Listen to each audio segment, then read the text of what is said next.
एक और जहां भगवान शिव की पूजा सबसे आसान है, वहीं वे देवाधिदेव महादेव भी हैं। जितने सरल शिव हैं, उतना ही विकट उनका स्वरूप है, जिसका कोई मेल ही नहीं है। गले में सर्प, कानों में बिच्छू के कुंडल, तन पर बाघंबर, सिर पर त्रिनेत्र, हाथों में डमरू, त्रिशूल और वाहन नंदी। भगवान शिव के इस अद्भुत स्वरूप से हमें कई बातें सीखने को मिलती हैं। कुल मिलाकर यह कहें कि यदि आपको जीने की कला सीखनी हो तो आप भगवान शिव के दर्शन को अपने जीवन में उतार सकते हैं। शिव बुराई और अज्ञानता के साथ ही अहंकार को नष्ट करने की सीख देते हैं।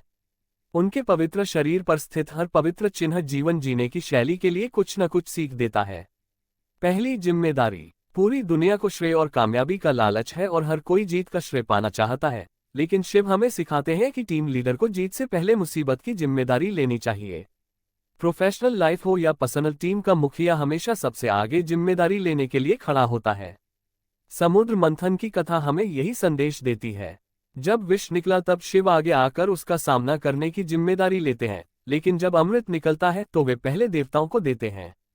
भोलेनाथ की तीसरी आंख जिंदगी में आने वाली हर समस्या के पहलुओं पर गौर करने की सीख देती है।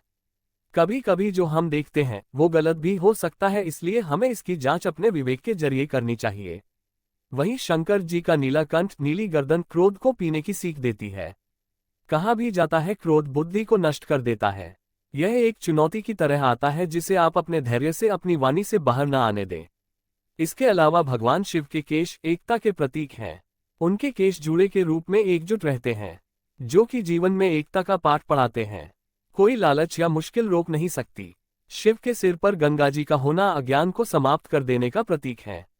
ये हमेशा हर काम की पहल करते हुए पहले करने की सीख देती हैं।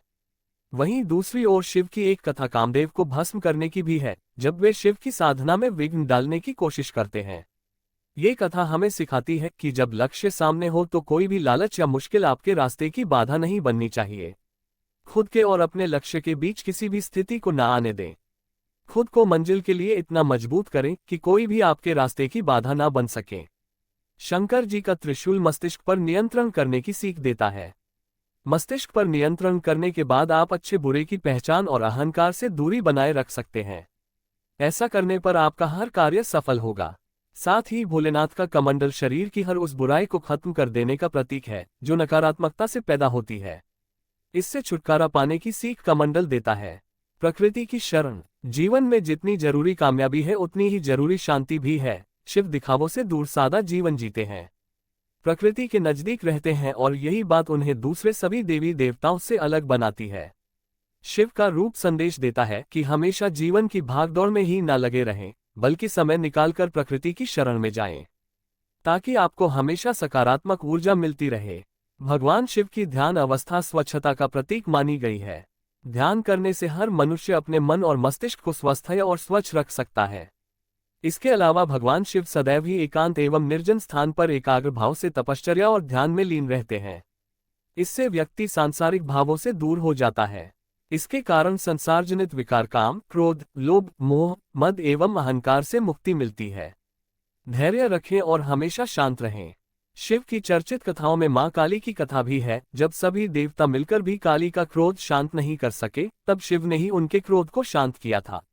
ये कथा सिखाती है कि हालात कोई भी हो, अगर आप मन से शांत रहें, धैर्य रखें तो मुश्किल से मुश्किल हालात पर भी जीत हासिल कर सकते हैं। भोलेनाथ के शरीर पर स्थित भभूत शरीर के तापमान को नियंत्रित करता है। ठीक इसी तरह जिंदगी में हमें किसी तरह का भ्रम नहीं होना चाहिए।